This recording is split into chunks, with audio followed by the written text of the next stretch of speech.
Exactly 1 year ago this week, Paul Otellini came to Washington to do your announcements of how you felt it was incumbent upon American business to play a role in helping the economy from keeping it from going off of a cliff. That was somewhat successful, but I think you're back because you feel there's probably a longer range planning that needs to be done. Everybody, I assume, knows Mr. Otellini. He joined Intel in 1974 and never found the need to get another job, as far as I can tell, right? Yeah. Yet. Okay, well, I'm sure your board is going to make sure you don't. I'd like to start with a few questions, and then I'm going to open it up to a discussion, because I think everybody else in this room actually knows more about the topic than I do. But you were talking earlier this morning, I saw you, about a hiring initiative.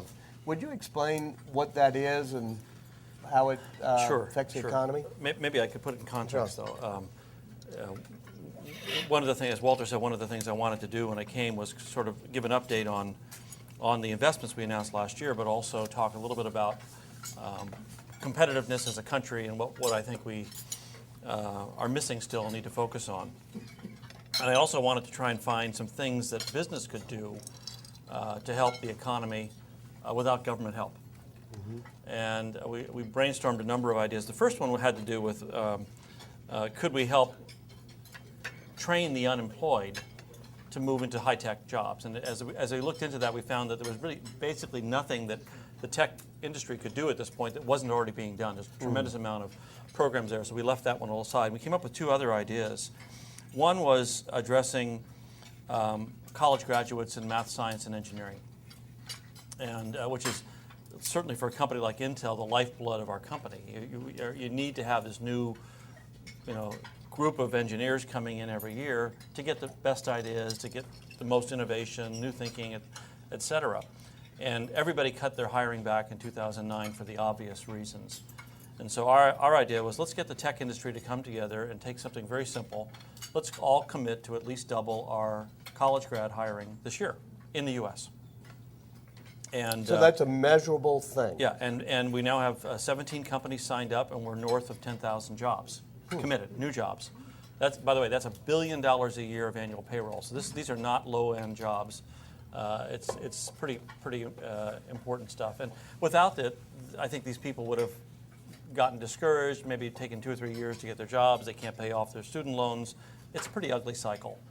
And what we're hoping to do is use this as a catalyst to have the other industries say, hey, we can do the same kind of thing, because reaching out to students in other disciplines, I think, is equally important. So that was the first initiative. Yeah. And one of the interesting things you said a year ago was that there was a silver lining to the financial crisis, because for the first time, when you go to Harvard or Stanford or Princeton, you can talk to the top math and science graduates without them saying that they want to go create complicated derivatives on Wall Street. Instead of doing financial engineering, they want to do it in the real world. Is that important for our economy, that we don't let that shift to financial instruments consume so much of our talent? Well, I think we're better off having them put their creative energies into products that will change the world versus in a positive way, yeah, right. versus derivatives that we all suffered through. But in general, yeah, I think you want to have the best and brightest in engineering creating new ideas. I mean, this is how the Googles of the world or the Intels of the world get born. And the story I told Walter was that I'd recruited at Harvard Business School the last 4 or 5 years, and prior to this last round, I'd go into this room and it was relatively empty. There'd be 3 people there that had an undergraduate degree in engineering and said, I really want to come back to work at someone like Intel. This year, it was packed to the rafters, people sitting on the floors saying, I always wanted to work in manufacturing. This is my career. So supply and demand. Great. Is it, when you decide to build a new factory, are there disincentives to building it here and incentives to building it overseas that are wacky? The infrastructure incentives here are world-class, best in the world. in terms of the quality of the workforce, the education of the workforce, particularly the technology area, stable power, availability of water, chemical resources, those kinds of things. The things that are not conducive to investments here in our industry are tax and capital equipment credits. And just to give you a scale, a new semiconductor factory at world scale, anywhere built in the world, starting from scratch, is about $4.5 billion. And that is in the United States. If I built that factory in almost any other country in the world where they have significant incentive programs, I can save $1 billion. And $1 billion is a big number, out of 4.5, and you have to think about it. So, our last round of factories, most recent round of factories, happened to all be in the U.S. 4 factories, $7 billion in the western states. But the last greenfield factory, the one we started from scratch, was China, and that comes online in October. And it wasn't because the labor costs were lower. It was because the construction costs were a little bit lower, but the cost of operating, when you look at it after tax, was substantially lower, and you have local market access. So it's something you have to consider. In the long range, K through 12 education here used to be probably the best in the world, and now maybe 20th or something. Does that affect Intel? In the long term, it might or it might not. I don't know what the answer to that is. Certainly, as a citizen, I hate it. As a global employer, I have the luxury of hiring the best engineers anywhere on Earth. And if I can't get them out of MIT, I'll get them out of Tsinghua or IIT or somewhere like that. I do think that, and very often I can get the best engineers from MIT in China because we don't give them visas. So a company like Intel can straddle that problem short term. Smaller companies can't because they don't have a global reach. But does it make you worry about the United States? Absolutely. I think that is, the industries of the future are going to be built around knowledge-based industries and increasingly around science and engineering-based computer science kinds of industries. I don't see us in a mode to even catch up to where we used to be with American citizens. The American graduate schools still are best in the world, but half the seats are filled by non-U.S. citizens. And you said there was the immigration problem, that we don't give them a green card once they get their engineering degree. Is that something you think should be changed? Yeah. I mean, Andy Grove would have been sent back to Hungary. Sergey Brin would have been sent back to Russia. I mean, is some of the great companies in our country wouldn't have happened if we hadn't been able to give those kinds of people visas, and it's going to happen again over the next generation. You mentioned this morning a phrase, rate of change of innovative capacity. You might want to explain that. Well, this wasn't a study I did. It was a study that we did. It was a study that Stephen Ezel reported on. It was when you look at the U.S. relative to 40 top industrialized nations, our competitiveness as a snapshot is 6 out of 40, which is pretty good. Not terrible, but it's pretty good. When you look at what they call the rate of change, which is a measure of the first derivative, how are you doing on generating human capital, IT infrastructure, those kinds of things, we're 40th out of 40, and which says that we're living on past merits today. And therefore, the competitive ranking snapshot a decade from now won't nearly be as robust as 6th. If we increase science and math graduates, even of high school, what would that do to our GDP? Well, there's a study that says that if we simply bring our math and science grads' scores up to the kind of top tier, it's a 1/3 improvement in GDP. And that's because the grads in those areas tend to be much more productive, factor 3 more productive in terms of what they add to society than the average one. The things you're looking at in the future with Intel chips, what do you think we're going to see 5 or 10 years from now in terms of augmented reality, speech recognition? What's going to be the holy cow breakthrough? Gosh. wouldn't it be great if you could eliminate Congress and have a true democracy? Yeah. Yeah. But That's augmented reality. That's augmented reality for sure.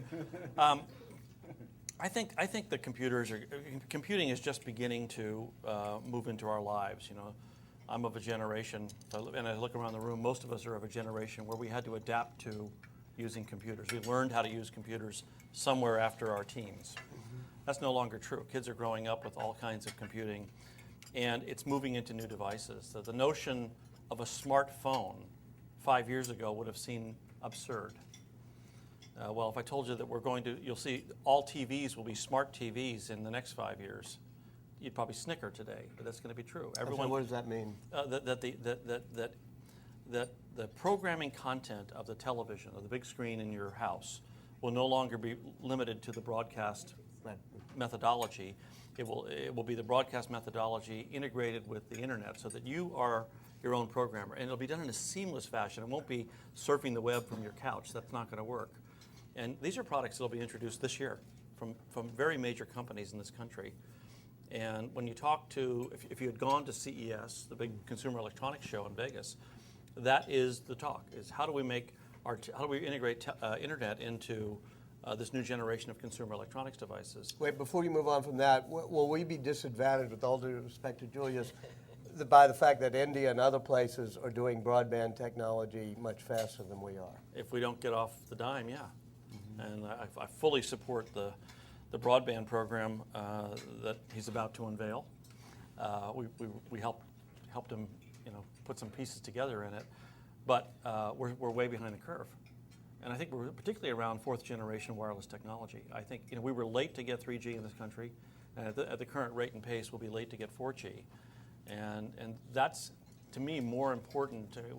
Julius and I may differ on this. I think wireless technology will be more important for us long term than wired technology. Julius, you want to?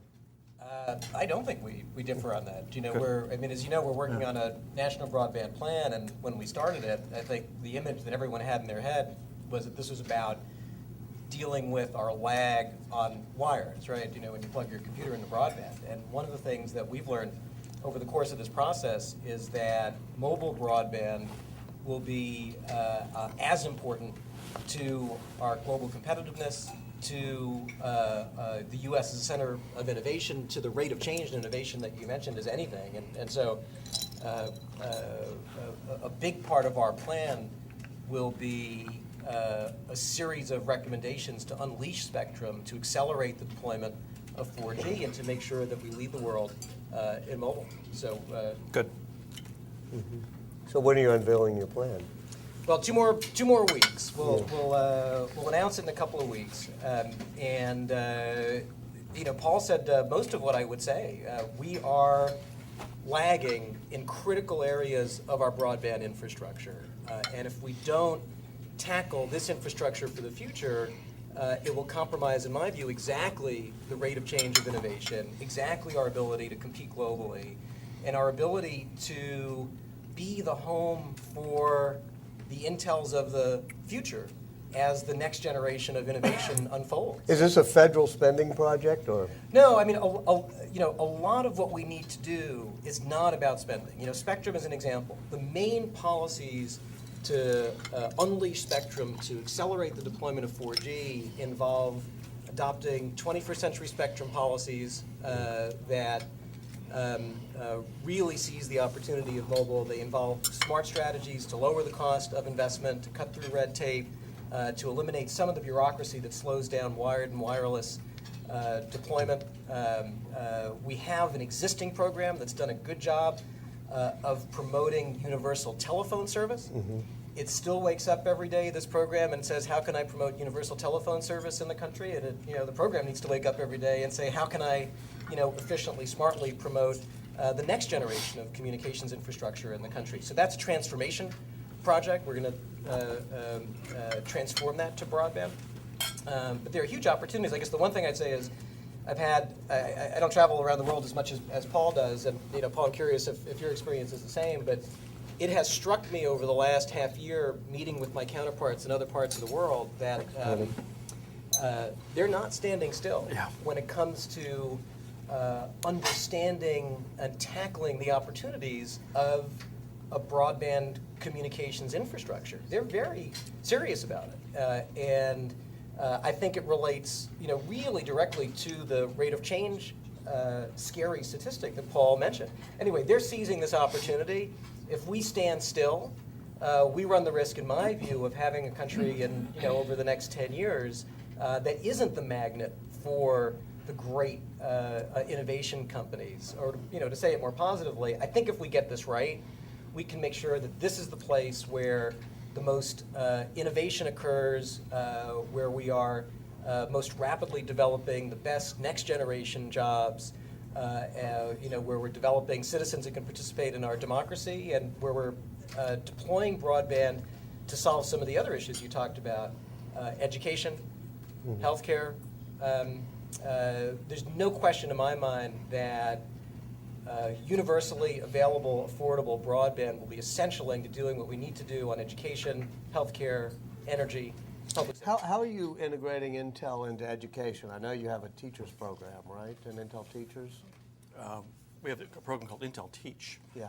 Where we trained 7 million teachers worldwide on how to use a computer, and then because they didn't know how to use computers and their kids did, and then it evolved to curriculum development and integrating technology, and particularly internet technology, into the classroom and into the learning process, so it becomes a simple, regular part of learning. That has gone very well, and we've evolved it over a number of years.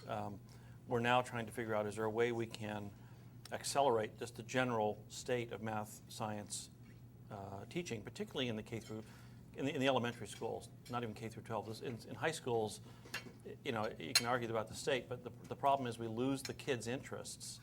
We lose the interest of girls in the 4th grade, and we lose the boys' interest in 7th or 8th grade. If they aren't attracted to math and science by then, they're gone. So the real focus has to be on improving the quality of the teachers in math and science in the elementary school systems. Better pay. Most of our math teachers are not trained to teach math coming out of school. They end up teaching math because someone asked them to in the school. So let's go back to basics and train them well and overpay them. And that starts the process of incentivizing people. Someone asked me, a reporter in the prior session asked me about what's parental role in getting kids to focus on things like algebra. And I said, I asked him if he was a parent. He's right there. And he said, yeah. And I said, well, I'm a parent of a teenage daughter, and when she was about to take algebra, there was nothing I could say that would make her want to take algebra. Mm-hmm. She ended up doing extremely well in algebra because she had a super teacher, right? And that's the incentive. That's the right incentive. You get interested, you get positive reinforcement, and they learn. Tom, you've been writing about this a lot. Do you want to ask a question or chip in? Yeah, I guess to go right to the policy issue, Paul, if you could wave your magic wand right now and get this administration and this Congress to pass, X legislation that would give Intel so much more leverage in what it wants to do, what would X be? In education, you mean? No, business-wise. Oh, business-wise. I don't think we're dependent on legislation, Tom. I mean, I think there's some, I share Julius's concern on broadband. We can build the world's best computers, and we can make them small. They can make your television faster, et cetera, et cetera. But if we don't have the broadband infrastructure, it's all wasted. Particularly wireless, because you want it where you are. And I think that's the fundamental limit that I see to Moore's law being advanced at this point in time. It's not the science of the chip, but it's like having a great electric car and no roads. So what? And I think that's what we're likely to have if we're not careful. But do you think we are doing some disinvesting in this country then we're not doing the long-term investing we need? Well, I don't think we're creating an environment that is conducive to doing manufacturing decisions in particular in the United States, and maybe even R&D. I think the R&D tax credit, which is the roll of the dice every year, whether it comes or not, is speculative, so it's hard to plan on it. R&D takes a long time. If you don't know as a businessman if you're going to have that same credit there next year or the year after, independent of the level that it's set at, why would you start that R&D project, or it's much more speculative or more expensive than you thought? And then you have a secondary problem where we used to have the highest credit in the world for R&D, now it's among the lowest. So you have a competition among countries to attract that next engineering job. Let me open it up, please. Hey, Tom, how you doing? First time seeing you. Yeah, Sidney Harmon, a consumer of Intel chips. I am Sidney Harmon. I Customer. eventually split with Harmon International, the Aspen Institute, the University of Southern California, and most particularly, of course, I think of myself as Congresswoman Jane Harmon's trophy husband.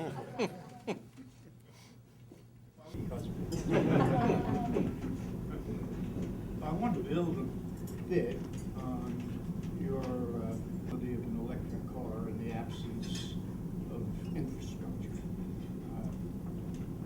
and apply that to technological education. I would argue, and I think you all would agree, that innovation does never, or almost never, arise out of spontaneous combustion. It arises in context. And yet, in the technological schools of this country, for the most part, we continue to teach in a narrow, specialized fashion. It is held that to learn the technology, there isn't time enough to pay any attention to philosophy or the arts or any of the other disciplines, as though they would be dilettante exercises.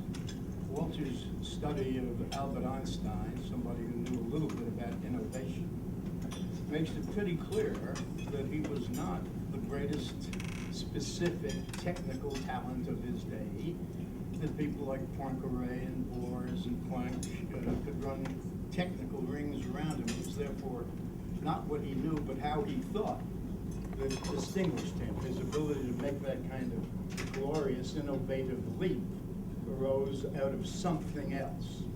I would like to suggest that something else is context. And that if that's so, then a curriculum for technological, scientific students that engages the arts philosophy as part of a more complete weave has something to be said for it. I would be interested in your reaction. Well, as a liberal arts undergraduate major, I can't argue. In fact, I hardly agree. But I think there's you can't put innovation into a single bucket, Sydney. There's the Einstein, Edison kinds of stuff where an inventor really comes up with a fantastic idea, and I'll put the microprocessor in that league. And for those kinds of breakthrough inventions that really are fundamental, I do think that's exactly the process, and it needs to have contextual innovation, typically around one person's genius. There's also process innovation, which is not one person, it's systemic. The improvement of the algorithms of the search engine at Google is systemic. The advancement of the microprocessor, microarchitecture is systemic. The ability to build smaller transistors is systemic. They take thousands of people working together from multiple disciplines with a common, perhaps evolutionary goal, not revolutionary goal. And you can't have one without the other. You need to have both in the process. Mm-hmm. Further questions, please, or comments? Yes, Michael. I remember. And Mike Allen of Politico. Yeah. I remember 13 months ago, one of Barack Obama's first acts as president was to call you at Adams and thank you for your announcement. The chairman could close his ears. I wonder if since then, what range of experiences you've had with this administration, do you find them mostly helpful, neutral, could be more helpful, and perhaps compared to others? I think it was 12 months ago this week, but yeah. They certainly listen. There are more people engaging in, I think, constructive dialogue today than the prior administration, for sure, at least with my company. I'm concerned, though, that at this point it's a one-way input. You know, at Intel there's diodes, which is things go one way and they'll come back. I'm a little worried that there's a diode mentality simply because the priorities, not because they're not listening, but the priorities that they've set out for themselves have some of the issues around competitiveness and corporate growth kinds of things as a lower priority than some of the things that they've just chosen to put higher. You can't criticize that. I mean, these people were elected with that agenda. They're driving the agenda that they won on. At some point, though, the situation I described earlier is going to come to fruition, and it's a lot easier. You know, having run a company through a major transition, it's a lot easier to change when you can than when you have to. The crisis is less, and the costs are less, and you have more time, and those kinds of things. And I'm a little worried that by the time we wake up to the crisis, we'll be in the abyss. When we find out we're 40th or 38th out of 40 instead of 6 out of 40, it's too late to fix it in any kind of short term. So if I might ask you, what would be your biggest wish for year 2 or your biggest hope for year 2 on your agenda? I'd like to see competitiveness and education take a higher role than they are today. And to me, it doesn't mean you don't do some of the things they want to do. That's a policy decision. You know, if they want to do healthcare or cap and trade and those kinds of things, do them after things have stabilized in the economy. The thing that is most, and I've told them this is not a surprise, the thing that is most difficult for a business person when you're looking at large investments or small, a single person being hired, is what are the variables? And there's just so many variables today on every front. And if you can take some of the variables off the table for a while, it makes it a lot easier to make a positive decision. I'm sorry, the variables, cost of energy. Cost of energy, the cost of my health care, you know, the tax rates, you know, R&D credits, you name it. There's just so many things that have to, I think, be, the more of those you can defer or tick off and make a non-variable, the better it is, particularly coming out of a recession. But I'm sorry, Michael, well, I don't know if Mike wants to keep following up, but I'm still not sure. Yeah, hey, Judy, you do it. I mean, what are you saying to take off the table? I mean, are you saying just set these issues aside and deal with them later, or find a way to get something done immediately and move on, given the political? I do. That's exactly what I'm saying. I think you know, the Clintonian mantra of "Is the economy stupid?" was also true this cycle. The worst recession in 60, 70 years. Let's get beyond that and get the country rolling and growing again before we put in massive change in things like, say, energy policy. I think that's just going to retard investment longer. And health policy, too. Or health, yeah. Or do it in chunks, not in these broad moves. So it's almost as if you're saying they're too ambitious. Well, I think so. I think in terms of trying, my issue is prioritization. So I have no problem with being ambitious on fixing the competitiveness of this country and the economy first. And I think that their priorities may be a little bit different than mine. But I didn't run for office, they did. Bill? Oh, yeah, Judy? Just a quick postscript also in NewsHour. We profiled this gentleman, young Indian gentleman, I think he's in his 20s, who's created Khan universities. He's taught something like, created over 1,000 math lessons on YouTube that people can download for free. They're 10 minutes long. Millions of people have downloaded this all over the world. And it's become this sort of phenomenon. Kids are interested in it. It's getting young people That's great. interested in math the way they never. How do you spell the con?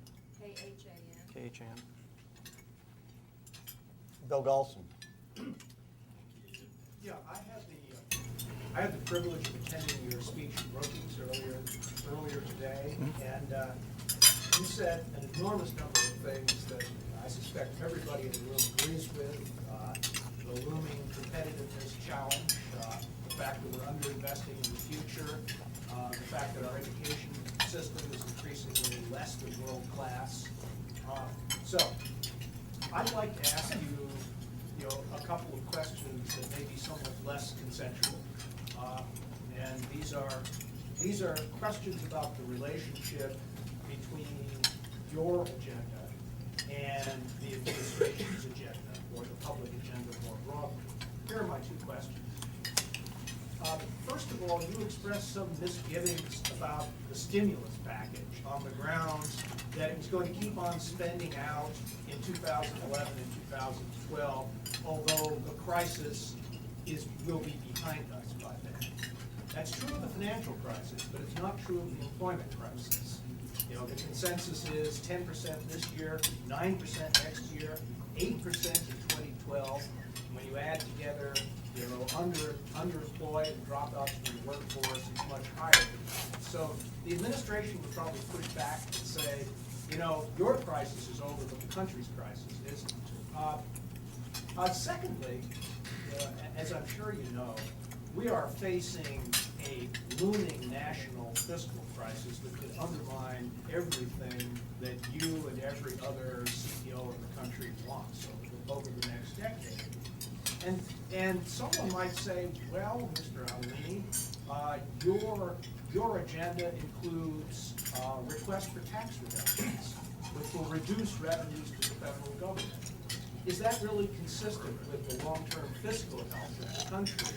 So how does your agenda integrate with either the short-term jobs crisis or the longer-term fiscal crisis? Well, those are great questions, and there's going to be, I'm sure, a variety of different views in this room. On the first one, I am not a Keynesian. Okay, so I don't necessarily think that all this spending by the government is what will save the economy. It's my opinion. And I do think that it was essential, though, to do some significant short-term spending to put confidence back into the system. Notice I said confidence, not money. And I think that helped stabilize things. We didn't melt down, thank God, and we're here. I think that the spending out in time is not necessarily going to create the kinds of private sector jobs that we know are necessary for a full recovery and subsequent growth. Again, back to the Keynesian, non-Keynesian theory. On the second part of your question, if an R&D tax credit moved from 20 to 25%, we make a number up, started one or two more projects in companies around the country that made them more productive 3 or 4 years from now, more competitive, grew their companies, and grew revenue, the government's tax revenues are going to grow.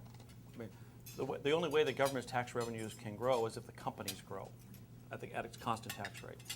And we're becoming less competitive on the global stage because of the rate differential today, both R&D tax credit and corporate taxes. My semiconductor competitors in Korea essentially have zero cost of money and have de minimis taxes. So when they sell against me in the open market in, say, the memory business, they have a fundamental cost difference. So maybe with technology I can overcome that, but there's a lot of other companies that can't, that have different kinds of industries where technology cannot be a lever. So in my mind, creating a view of sustainable, in fact, I could even make an argument, I won't do it here, for zero corporate taxes, because it's essentially double taxation. But I think not even going there, just equalizing them to the best in the world would make our companies more competitive, allow us to grow our revenues and solve the revenue problem in that manner. Tom, the tag. Tom, you have a new job, right? I do. You want to? I have a great job. I'm now Candy. I've worked with Dan Rather, then I worked with Ted Koppel, and now I work with Candy Crowley, and they are three of the greatest people and professionals that you could ever work with. That's a real joy. If indeed federal spending is not what's going to address the short-term job crisis, I mean, yes, education and whatever, what does? I'm sorry, in terms of short-term? Short-term, addressing the short-term jobs problem. And let me add, what do you think of the jobs bill that just came out of the Senate? I'm just a simple chip guy, guys. I'm not a policy wonk. And You guys live this every day. I dabble in it. But my take is that back to the notion that private sector creates jobs, not government creates jobs. The reason that people downsized is demand went down. Demand went down not because people wanted less goods, but they had less money, and they were hunkering down because their home equity lines were collapsing, et cetera, et cetera. Raw demand will grow when people have confidence again. People will start borrowing again. Credit will start easing up again. That means factories will expand. People will add more salespeople. Jobs will expand the good old-fashioned way.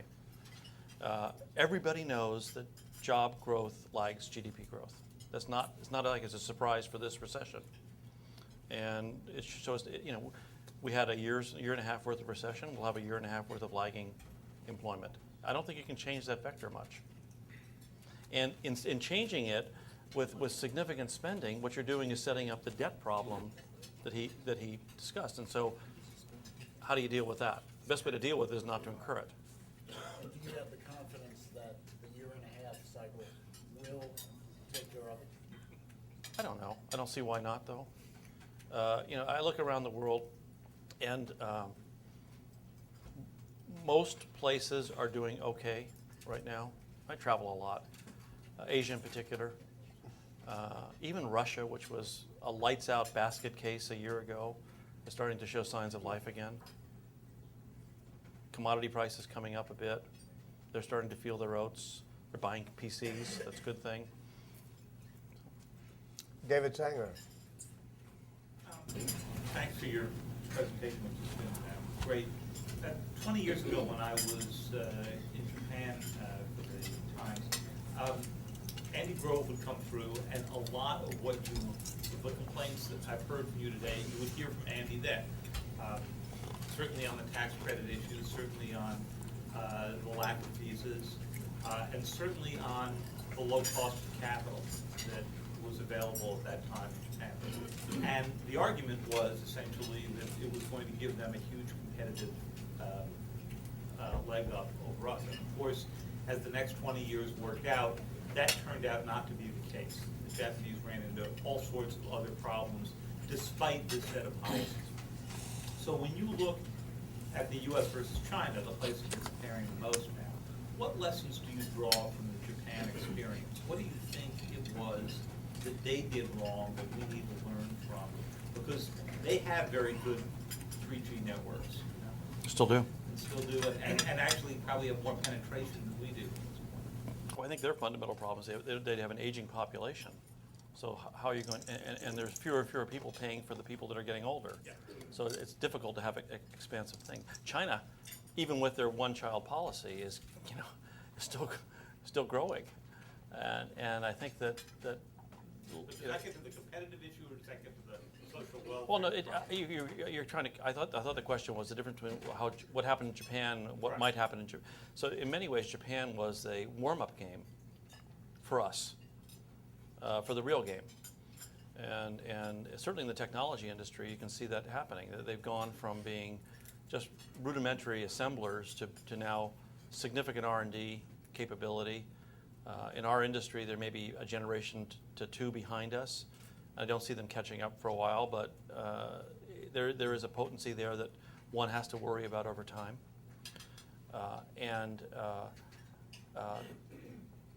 The differences that they apply in terms of, they could just simply write the rules in their local markets and overnight make it more difficult for companies to compete. So, and when they have the world's largest market, which they essentially have for everything today, that becomes difficult to not participate in it. So I don't think it's the same as Japan. Japan was, 10% of the world. These guys are going to be 50% of the world. It's a different model. Do you think it's possible India will have a larger economy than China 20 years from now? I don't. The person to your right has a mantra that he'd rather bet on an economy where the kids are creating Google apps than a place where they're censoring Google apps. You don't think China's going to hit a bump because it's not ready for the information age? I just, I have been more impressed with the organizational capability of China to marshal people into fields that are, I think, increasingly important to the world, like information technology, than I have seen in India. And quite frankly, a lot of the really top-notch Indian talent ends up coming to the United States. So, I'm not sure it's benefiting India per se as much as it could.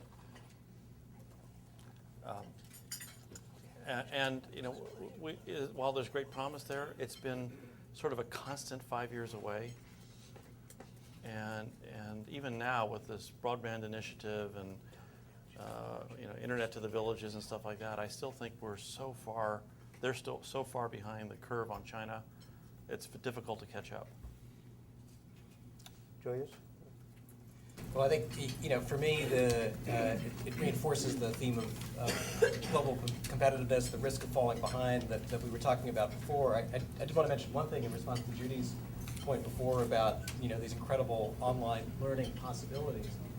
We released at the FCC a survey today that showed that 93 million Americans couldn't access those kinds of classes at home. And so all the kids in those homes are cut off from those abilities and other abilities to get to the point that Paul was talking about in terms of having an educated workforce with the digital tools that they need, taking advantage of these opportunities. So that's, these things really do tie together, in my view, to this fundamental infrastructure challenge that we have. And, Paul spent more time in China than I have recently, but they're certainly taking these foundation issues seriously. And to me, maybe, Paul, I could kind of just leave this as a question for you. Given what you see in countries, like China, other countries in Asia, in looking at this kind of infrastructure and what it can do for ongoing innovation and education and everything else, what kind of spurs should that be to us to take planning seriously for our broadband infrastructure? And by the way, I want to give Charlie Firestone a plug, because his group, Focus, did something on the information needs of communities with the Knight Commission. It's a great report, but it really showed the need for broadband penetration so that communities could have the information they need. I totally agree. I think that but we've already covered the thing. I think broadband deployment for this country is a policy. The one thing that Julius and I talked about when he was formulating his policy, and I'm hoping it makes it to the final version, is don't pick a static goal, because anything we pick today will be and by the time we will be, outdated by the time we build it. And I said, think about Moore's law. Moore's law has moved on transistors and costs and PCs and computing for years, and network bandwidth will have a similar kind of law. Mm-hmm. And what we think is today an absurd amount of bandwidth per person is what we'll feel, cringing about in 10 years. So let's put a policy together that aims at not a static point in time, but that we continually take advantage of the fact that semiconductors are going to get faster and better and cheaper, and we can drive more and more bandwidth to everybody for the same cost. I'm going to put either Ambassador Bagley or Undersecretary McHale on the spot and ask if you all want to ask a question about, whether it deals with what you're doing with Diplomacy 2.0 or the information needs we have around the world. Either of you?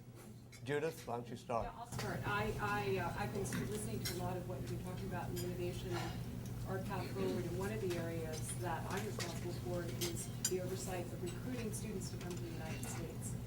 And what we're seeing is a drop-off where we're finding that students really want to go. Other countries are being incredibly competitive in terms of the offers that they're putting out, the kinds of scholarships and financial incentives, whether it's China or frankly Australia or Germany or Canada or where have you.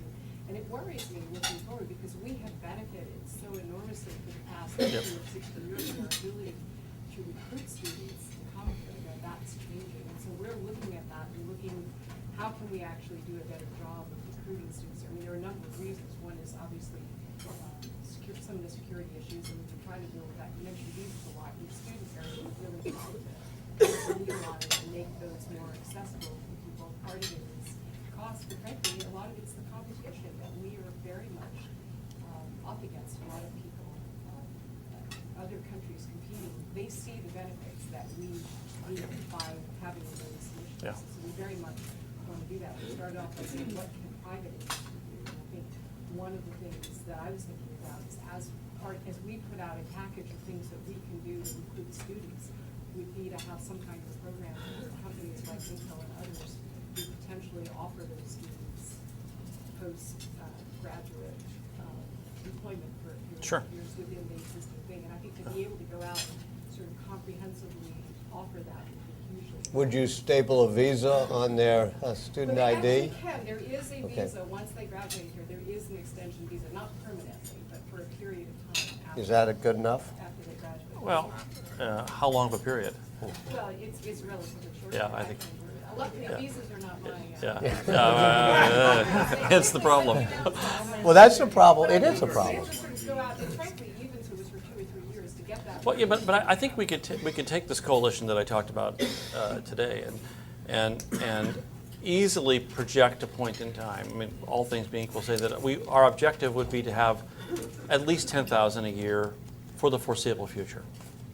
We could make. I don't say, unless the economic conditions change, we probably could find a number that is stimulating enough to allow you to find a program that staples that visa, Yeah. so we could hire the people.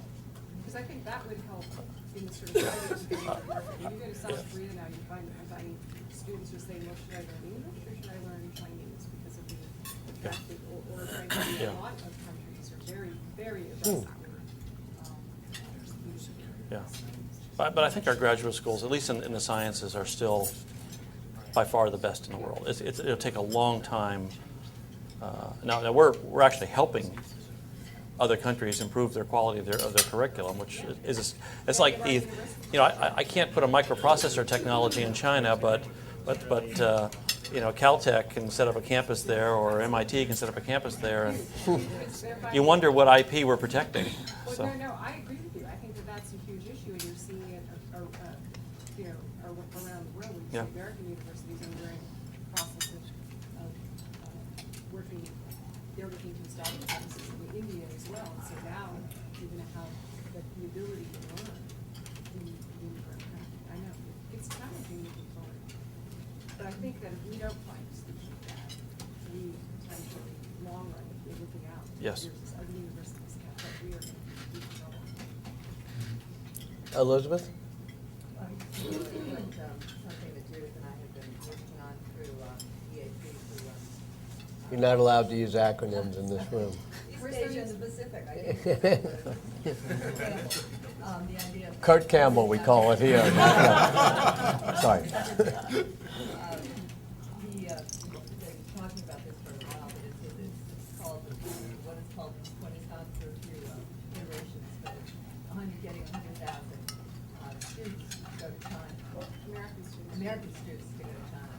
So the idea, of course, is the opposite, trying to get our students to be fluent enough in Chinese that they can actually, companies like yours can be looking at American students instead of Chinese students. They can go back and forth, and the Chinese are very excited about that. And so we're now in some public-private partnership on that.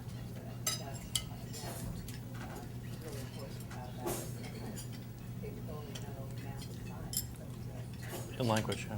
You know there are more English speakers in China than there are in America? There are more Wow. English speakers than there are citizens. Yeah, yeah. People speaking English Yeah. in China. Yeah, no, it's astounding. Well, I went to a project yesterday at the University of Maryland, the other sort of side of this, Chinese Confucius centers, which they are basically establishing all over the world. We have about 65 of them in the United States. The one at the University of Maryland is an endowment for, giving them $1 billion, pay all their expenses, training kids, starting, and they go into the neighborhood schools as well, training kids in Chinese culture, making it very attractive to sort of broaden the understanding of China and China culture, and to Elizabeth's point, encourage learning of Chinese. And we're not putting that an effort yet. We need to do it again. It goes back to, I come from the private sector. It's a very competitive marketplace, and I think we haven't totally acknowledged that. And I think that's one of the two. One of the struggles we have, and I've talked to Paul about it, but both of you as well, is in the Muslim world, and particularly what I personally care about is building up, say, the Palestinian economy, And we're in a competition in some ways to say that America can be your friend. You've done quite a bit. I want to thank Intel with its learning centers across the Middle East. But I just wish we could go full bore into these public-private partnerships that Elizabeth is creating so that Intel learning centers would be what America centers, were in the old USIA day. We can have it be a public-private thing. In fact, they're doing a big one in Indonesia now. Right. Well, I'm making a pitch now for the U.S.-Palestinian partnership. Trying to do it subtly, but right. I already bought your story. Oh, that's right. You've already been in. Yeah, Michael. Mike Lang, Semi Foundation. I'd like to follow up, if I could, on your response to Tom Friedman's question. This is the India question? No, Or- about the legislative agenda. You had Oh. a wish list.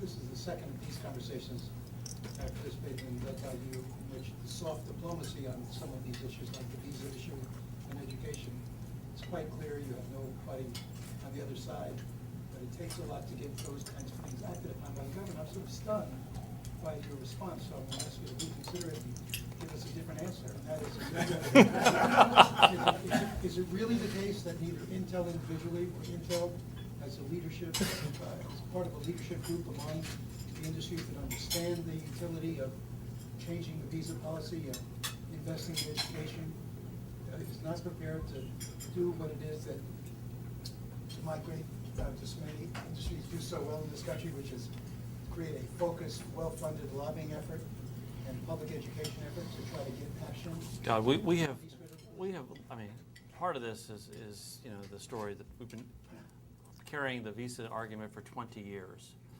And, I have personally lobbied with leadership in Congress on this one. And the answer is, you're not going to solve this problem until we solve the entire immigration problem. For you, these are more important immigrants than other immigrants. For us, they're not.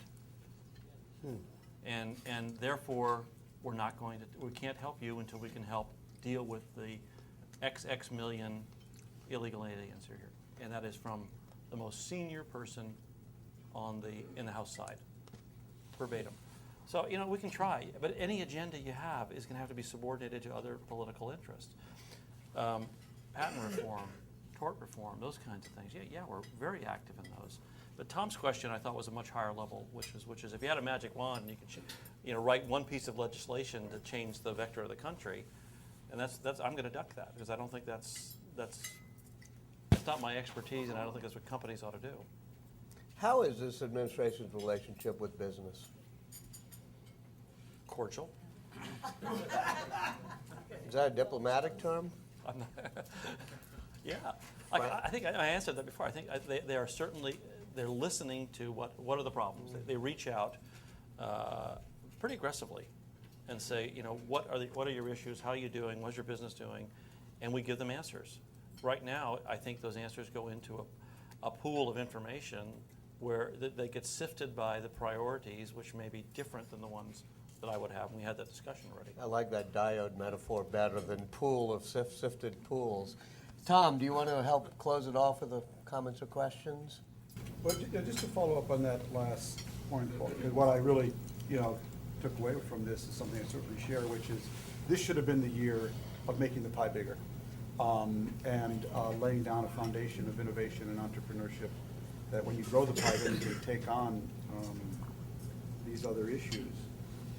I'm really troubled by your last answer, not by the substance of it, but what it really indicates, which is that what has been said of this administration seems indeed to be true. There really is no one at the top who's ever met a payroll who really comes out of an innovation environment. And while they're sympathetic, they're open, they know they need to mouth these things, they are on a healthcare obsession agenda to the exclusion of all others. And this could take us another year, if not more. Is that right? Do you have, not people to talk to, not people who answer your calls, not people who are cordial, do you have someone there who gets it, including Barack Obama?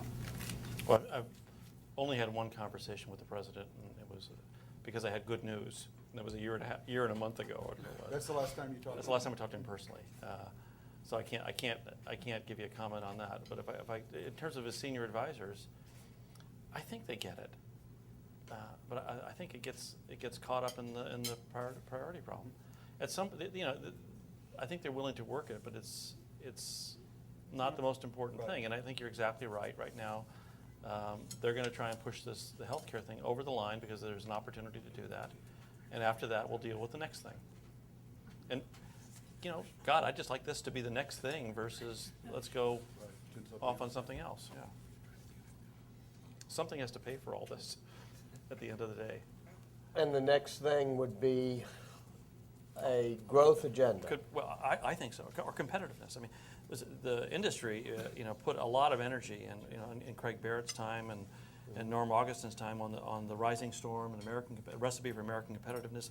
There were prescriptions there, some of which I've talked about today, but that I think laid out exactly what we need to do in this area. And we're just picking up a few of those. Now, some of them have been picked up, like the funding for the national labs. Others have not. We ought to. Like K through 12 K through education, 12. which I take it by your criticism of that this race to the top fund and all that doesn't really appeal to you. You think there needs to be a sustained investment in K through 12 education. Somebody somewhere has to decide that algebra is more important than phys ed or sociology. And until we're willing to decide that, nothing else is going to get prioritized because everything floats and drops to the same space. Well, thank you very much. I want to thank Don Baer and Peter Cleveland and Tom and Paul Bergeron, all the people who helped put this together. And I would particularly want to thank Paul Otellini. He's always provocative, always interesting, and we'll try not to be diodes. We'll try to be microprocessors, meaning we'll be able to process and put out some action. Thank you all very much.